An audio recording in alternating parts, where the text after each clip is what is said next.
The desert stretched endlessly under the twin suns. Shimmering waves of heat rose from the ground, making the horizon bend like a broken mirror. Hidden beneath this silent wasteland was a tomb of glass, ancient and forgotten. Inside the tomb, a woman lay motionless, her skin pale against the crystal walls, her silver eyes closed as if she were asleep. She was not dead, not alive, but trapped between both, sealed away by the cruel will of her own people. The alien council had judged her unworthy. She could not give life, could not bear children, and in their eyes, that made her a failure. To erase her shame, they buried her alive in a prison of transparent crystal. Generations passed, wars were fought, empires rose and fell, yet her body remained unchanged in the glass coffin, preserved by ancient alien science. For centuries, she was a forgotten echo, a soul buried under sand and silence. Then one day, the ground trembled, heavy boots crunched over the cracked surface above. A human soldier wandered the desert, his uniform torn, his weapon useless, his throat dry from thirst. He had been separated from his unit after a violent ambush. His ship had crashed far away, and his only chance of survival was to keep walking. His body screamed for rest, but something ahead caught his eye. Half buried in the sand was a faint glimmer, a light that should not have existed in the middle of nowhere. He dragged his tired body closer, brushing away the dust with his gloves. His heart skipped as the sun reflected against smooth crystal. He cleared more of the sand, and soon the shape revealed itself, an enormous coffin made of glass, glowing faintly from within. The soldier froze. At first he thought it was an illusion born from exhaustion, but when his eyes adjusted he saw her, a woman lying inside the tomb, her hair flowing around her like strands of silver, her face serene and heartbreakingly beautiful. She looked, untouched by time, as though she had only just fallen asleep. His breath caught in his chest. He pressed his hand against the glass. It was cold, too cold for the burning desert. His reflection merged with her face, and for a moment it felt like she was looking back at him. He shook his head, unsure if his mind was playing tricks. Then her eyes flickered. Just slightly, just enough to send a shiver down his spine. The soldier stepped back in shock. She was alive, trapped, sealed, but alive. His training screamed at him to leave. This was alien technology, forbidden and dangerous. Yet his heart told him something else. She was not a weapon, not an enemy. She was a prisoner buried by cruelty, and he could not walk away. He walked around the glass tomb, searching for a way to open it. The surface was flawless, seamless, as though the entire structure had grown from a single crystal. His hand shook as he struck it with the butt of his rifle, but the sound was hollow, unbroken. Again and again he tried, each time louder, each time more desperate. Finally, a small crack spread across the corner, glowing faintly like lightning, caught inside ice. The soldier dropped to his knees, hammering the crack with all his strength. The desert echoed with sharp strikes until at last the glass split with a deafening crack. Air rushed out with a hiss, and the woman inside gasped. Her chest rose violently, as though she had been drowning for centuries and had just broken the surface. Her eyes opened wide, glowing silver under the sun, and she looked straight at him. For a heartbeat, neither moved. The soldier's pulse thundered in his ears. She pressed her hand weakly against the opening, and without thinking, he reached out and pulled her free. Her body was cold, trembling, but real. She collapsed into his arms, and he held her steady. Her lips parted, her voice broken yet soft, carrying words he barely understood. They were fragments of a forgotten language, whispers of pain and disbelief. She blinked at the desert sky, her face wet with tears she had held back for centuries. The soldier looked down at her, confused, yet drawn by the raw sorrow in her expression. In that moment, something changed. He was no longer just a soldier stranded in an endless desert. He was the one who had broken the seal of a forgotten prisoner, the one who had given her breath again. He did not know her name, her story, or her past, but he knew this. Her fate was now tied to his. The desert winds howled around them, carrying sand across the broken tomb. The twin suns burned above, watching silently as two lives collided, one cursed by her own people, the other burdened by his own losses. Their meeting was no accident. It was the beginning of something far greater, something that would shake both their worlds. She clung weakly to his sleeve, her silver eyes wide with fear and hope. The soldier tightened his grip, whispering a promise he was not sure he could keep. He would not abandon her. Not here. Not now. And as the sun dipped, lower, casting long shadows over the broken glass, the silent prison of centuries became the birthplace of a new destiny. The human soldier stood over the broken glass tomb, his breath heavy in the dry desert air. Pieces of crystal still shimmered on the sand like frozen shards of light. He could feel the weight of what he had done. No alien dared to touch this prison. Yet he had shattered it with his bare hands. His arms burned, his knuckles bled, but he did not care. The woman who had been trapped inside was breathing again, her body trembling, her eyes open in disbelief. He held her carefully, his voice low and steady. "You are safe now," he whispered, though he knew those words might mean nothing to her. She stared at him with confusion, her lips moving without sound, as if her voice had been stolen by centuries of silence. The soldier pulled off his jacket and wrapped it around her fragile frame. The desert night was approaching fast, and when the suns fell, the sand would turn cold like stone. She shivered against him, and he tightened the jacket around her shoulders. She was light, too light, as though her body had been drained of strength. He searched her face again. Her features were delicate, alien yet striking. High cheekbones, silver eyes that glowed faintly in the fading light, hair like flowing metal, strands. She was unlike any creature he had seen in his years of service, yet there was no fear in him, only awe. The woman finally spoke, her voice raw, each word breaking like a fragile shell. Why did you open it?" Her accent was strange, her language broken, but he understood enough. The soldier hesitated. He was not sure himself.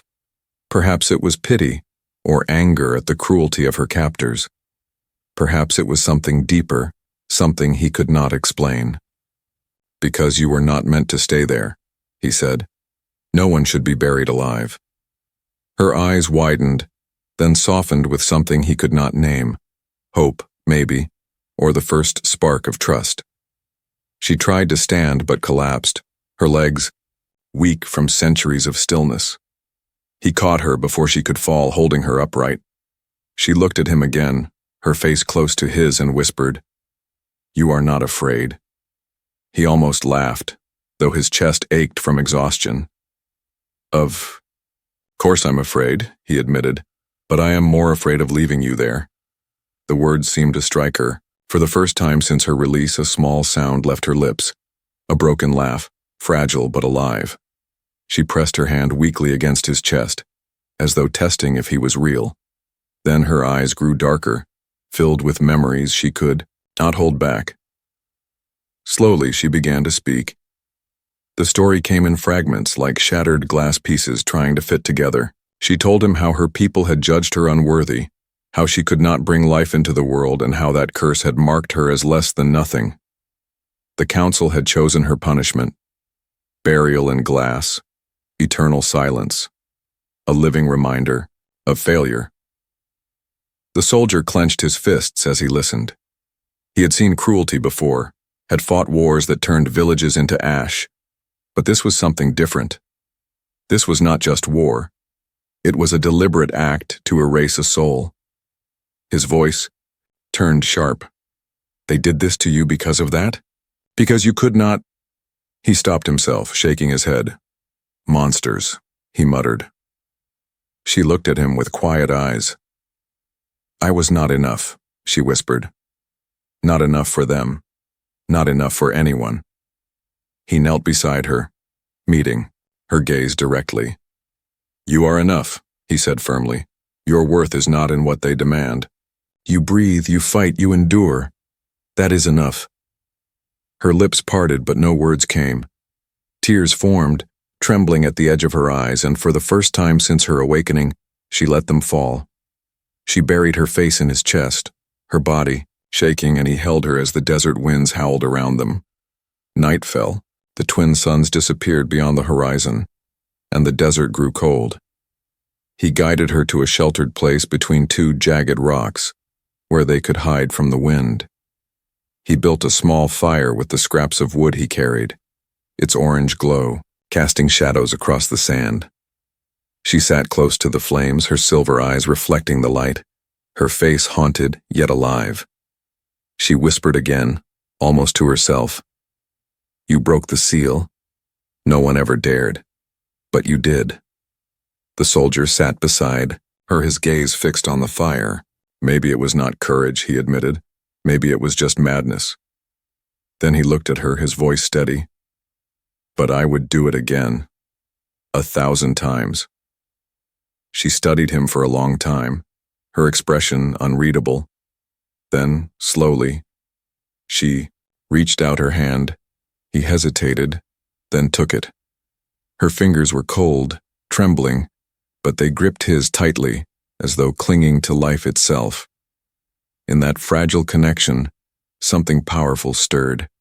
She had been cast away, buried in shame, but this human had seen her, touched her, and called her enough. For the first time in centuries, she felt the spark of belonging. The desert stretched endlessly around them, silent and dark. Yet between the firelight and the broken glass, two strangers sat side by side. Their worlds had collided in the most unlikely place, and neither could walk away now. The human soldier had dared to break the seal, and in doing so, he had broken more than a tomb. He had broken fate itself. The fire burned low in the desert night, its glow flickering against the shattered pieces of glass that once held her prisoner. The woman sat close to the flames, her body still weak, her silver eyes reflecting sorrow as she tried to speak. The human soldier remained near, watching quietly, knowing that silence often carried more weight than words. At last, she began to tell her story. Her voice was soft, broken, as though each memory cut deeper than the last. She spoke of her people, a proud and ancient race who worshipped fertility as the core of life. To them, a woman who could not bear children was worse than death, worse than failure. She was seen as a shadow that brought dishonor to her bloodline. She told him how, when she came of age, the council tested her. They measured, they judged, and when they found her womb empty, they pronounced her fate. She was not allowed to walk among them, not allowed to marry, not allowed to live as one of their own. She had begged for mercy, falling to her knees before the council, but their eyes were cold, their judgment was absolute. "They said I was broken," she whispered, her hands trembling as they reached toward the fire. "They said I had no purpose. They told me I was a burden to my people, and the only way to cleanse that shame was exile." The soldier clenched his jaw, anger stirring in him. He had seen brutality in battle, yet nothing like this. This was cruelty disguised as tradition, a punishment carved into stone by those too proud to see the truth. "How could they do this to you?" he said, his voice low but sharp. "How could they throw away someone like you just for that?" Her eyes flickered to his, filled with despair. "Because to them, a woman who cannot give life is not a woman at all. I was less than nothing. They sealed me in that glass tomb, so no one would ever see me again. A punishment that was not death, but was not life either." She fell silent, her breath unsteady. The soldier placed his hand over hers, steady and firm. "You survived," he said.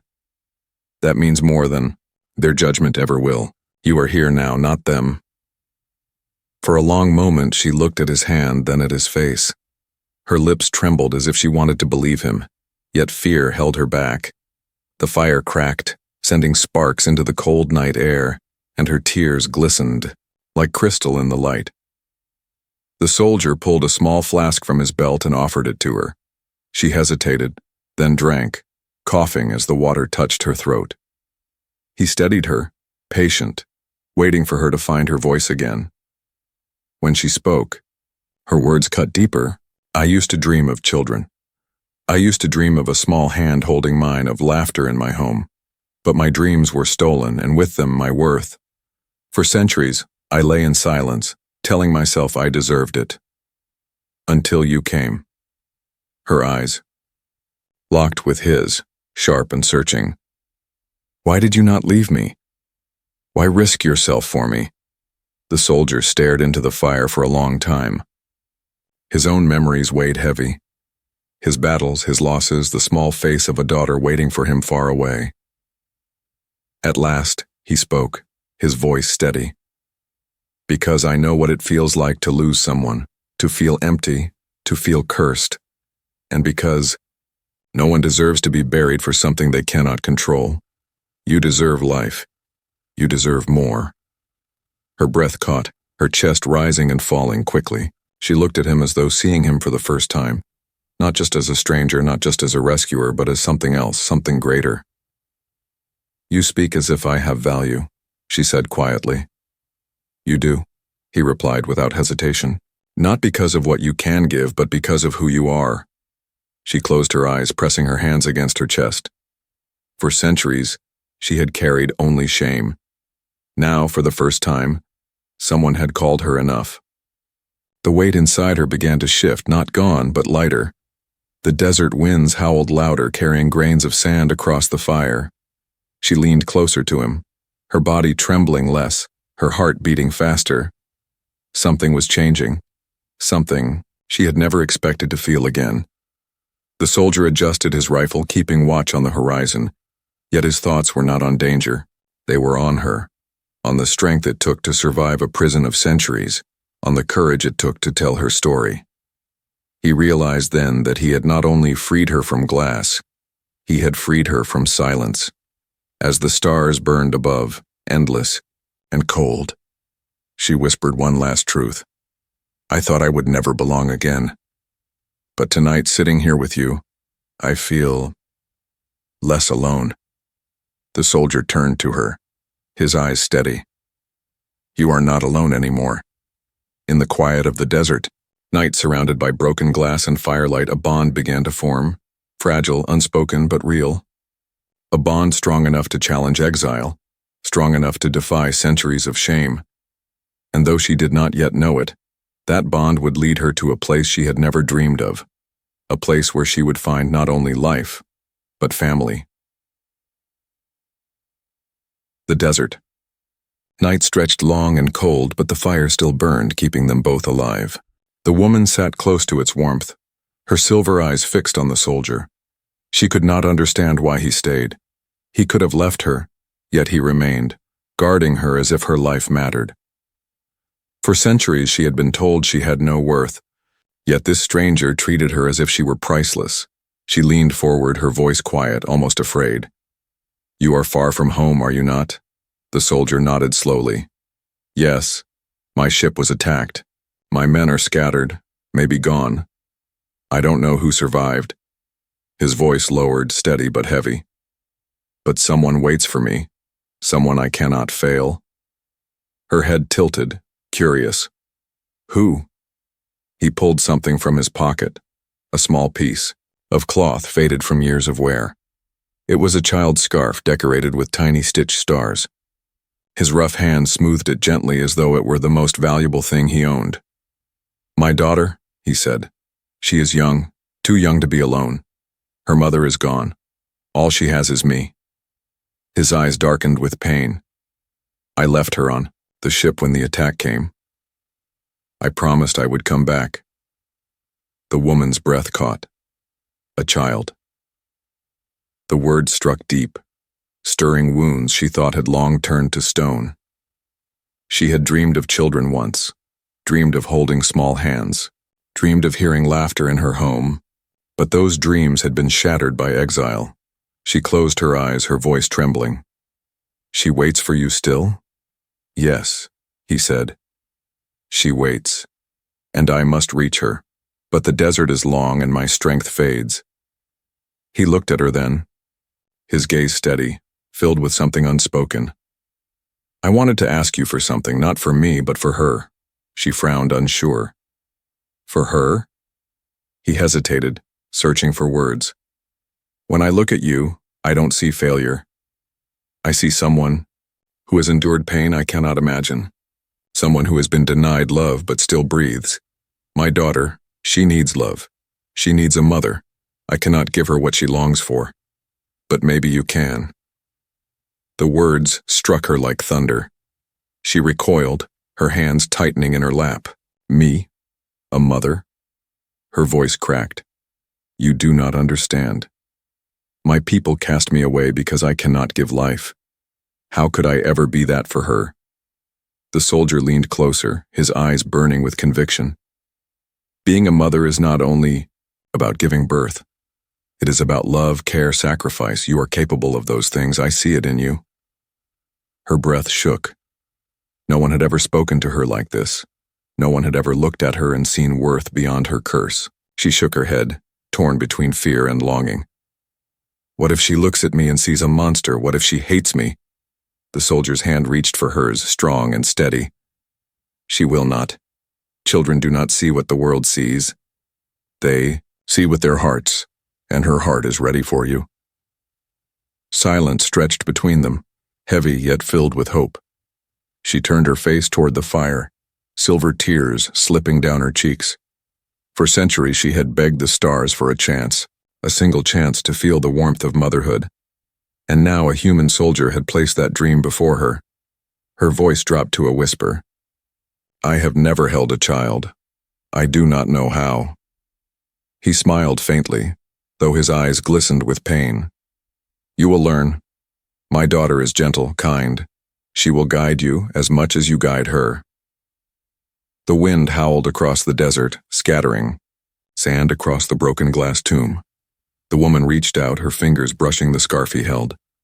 It was soft, warm from his hand, carrying the faint scent of a child's world. She pressed it to her chest, and for the first time in centuries her heart stirred with something new. Hope. She lifted her gaze to him, voice trembling but resolute. If she will have me, I will try. The soldier's shoulders eased, his eyes shining. She will have you. Of that I am certain. They sat in silence again, the fire crackling between them, but the silence was no longer heavy.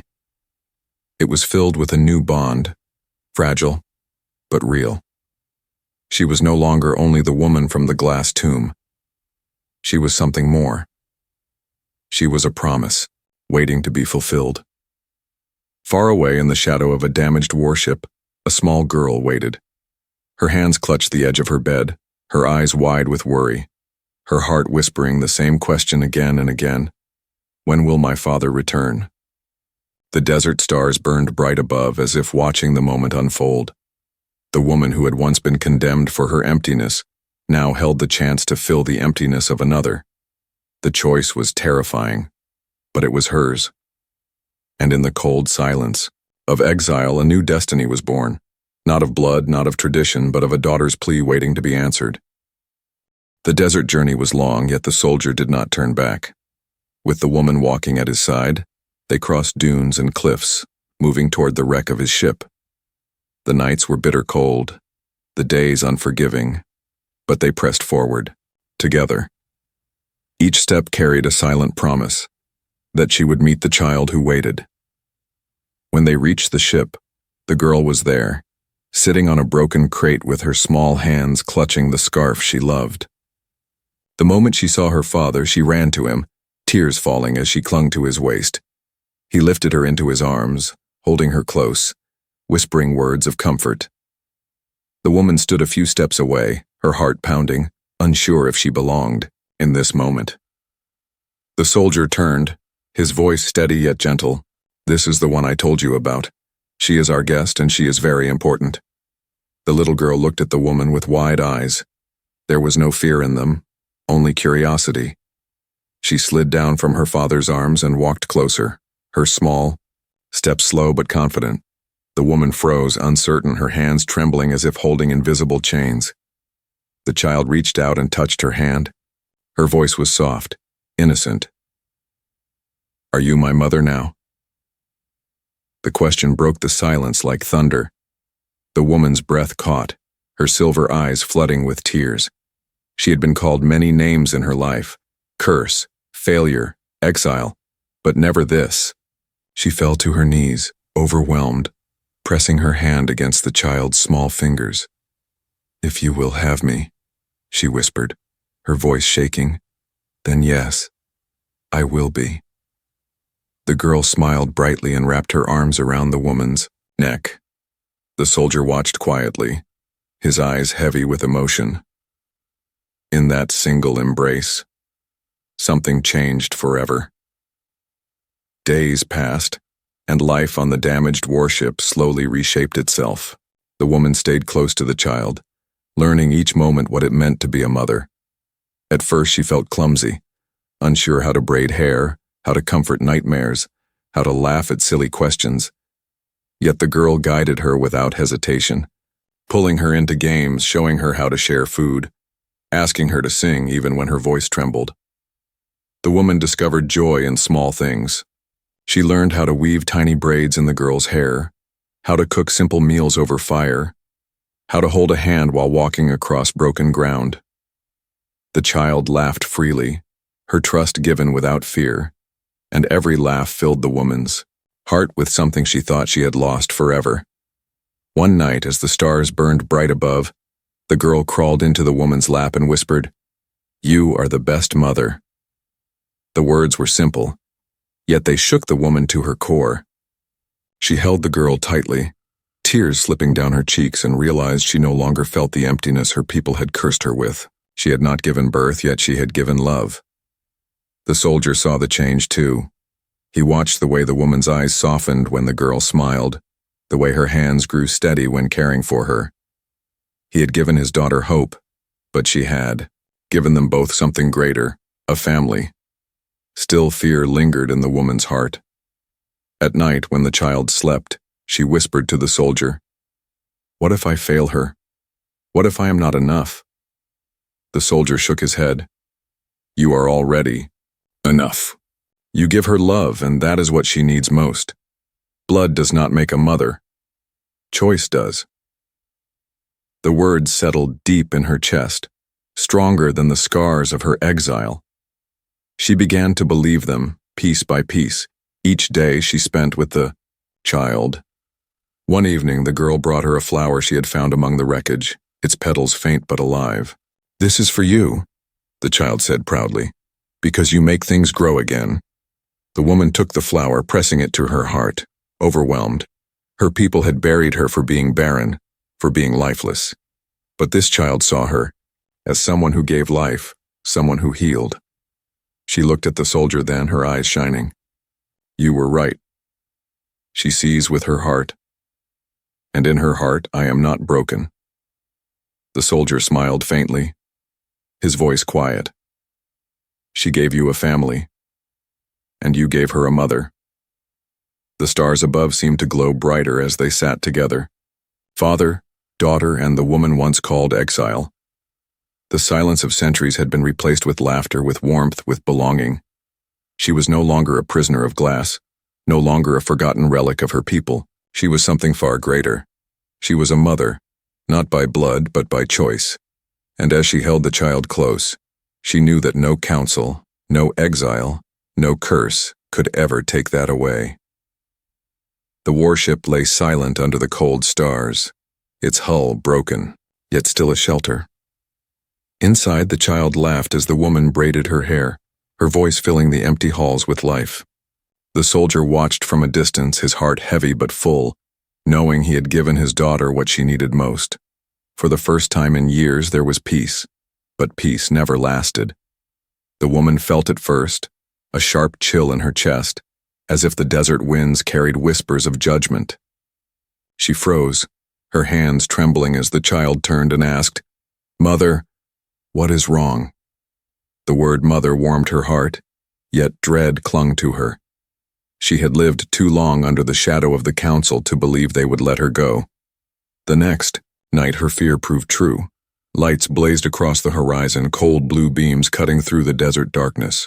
Ships descended, sleek and silver, their engines humming like a storm. The ground shook as they landed, forming a circle around the wrecked warship. The soldier rushed outside, rifle in hand, his jaw tight with determination. The woman followed, her arms wrapped protectively around the child. Figures emerged from the ships, tall, robed, faces hidden behind glass masks. The council. They moved with slow precision, their voices echoing in unison, sharp and merciless. "You were sealed for eternity," one of them declared, their tone filled with authority.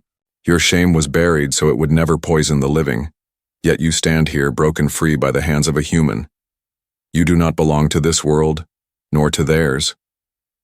The woman's breath caught. She gripped the child closer, her silver eyes burning with fear and defiance. The soldier stepped forward, placing himself between them and the council. His voice was firm, his rifle steady. "She belongs with us now. You will not take her." The council laughed, a hollow, cruel sound. "Human, you meddle in what you cannot understand. She is cursed. She cannot bear children, cannot serve her kind. She is a scar upon our race. Return her to the glass, and we will spare you and your child." The soldier's teeth clenched.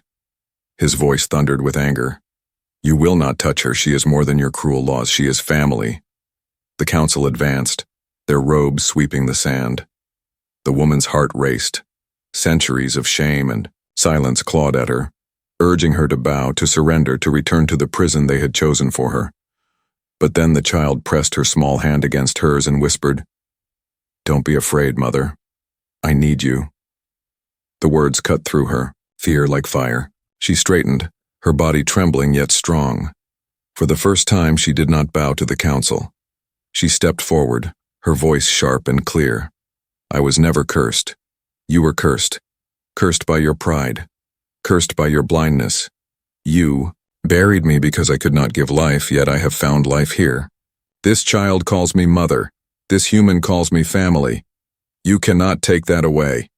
The council hissed, their masks glowing with cold light. "You dare defy us?" The soldier raised his rifle, his eyes blazing. "She dares. And so do I." The tension cracked like thunder. The council summoned energy, glowing symbols forming in the air. The soldier braced himself, his weapon ready, though he knew he stood against impossible odds.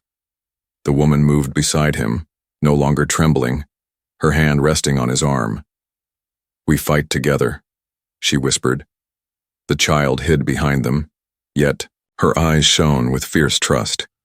She believed in them, more than she feared the council. The night exploded with fire and light. Weapons clashed, sand tore through the air, and the warship shook under the storm of power. The soldier fought like a man possessed, every strike driven by the need to protect his daughter and the woman he had freed. The woman stood firm, her voice rising against the council's condemnations, her defiance a shield as strong as any weapon. The battle raged until the council faltered, their pride cracking under the weight of her words and his unyielding will. At last, silence fell. The council retreated, their ships lifting into the sky, their voices echoing with fury. "You have chosen exile once more, but remember, your place is not with us, it never will be." The desert grew quiet again. The soldier lowered his weapon, his chest heaving, his body shaking with exhaustion. The woman stood tall beside him, the child clutching her hand. For the first time, she felt no chains on her soul. She had faced the council, not with silence, but with defiance, and she had chosen her family over their judgment. The exile they promised no longer felt like punishment. It felt like freedom. She turned to the soldier, her voice steady. "They will come again." He nodded, his arm wrapping around her and the child. "Then we will face them again. Together." The stars burned above, brighter than before, as if the universe itself had witnessed her choice. The woman once buried in glass was no longer a prisoner. She was a mother, a fighter, and she would never bow to shame again. The desert was silent again, the council ships gone, their threat fading into the endless sky. Only the wind remained, carrying the taste of sand and the smell of burned glass. The soldier stood with his rifle lowered, his breathing heavy. but his eyes calm. The woman stood beside him, her silver hair moving in the night breeze. The child's small hand clutched tightly in hers. They had not only survived, they had chosen their future. The child looked up at her, her eyes wide but full of trust. "You didn't let them take you," she whispered, her voice trembling but proud. The woman knelt, pressing her forehead gently against the girl's. "No one will ever take me from you," she said. "You are my daughter, not because of blood, but because my heart chose you." The girl smiled, her small arms wrapping around the woman's neck. That embrace washed away centuries of shame, filling her soul with something she had never believed possible: peace. The soldier watched them quietly, his chest tight with emotion. For years he had carried the burden of being both father and mother to his daughter, fighting wars while trying to shield her innocence. Now, for the first time, he was not alone. He had someone who would stand beside him, someone who would love his daughter as deeply as he did. The woman rose to her feet, still holding the girl close. She looked at the soldier, her eyes glowing with strength. "They called me broken," she said softly, "but tonight I feel whole." He stepped closer, placing his hand on her shoulder. "You are whole. You were always whole. They just couldn't see it." For a moment, the three of them stood together under the stars, the broken warship behind them, the desert stretching forever ahead.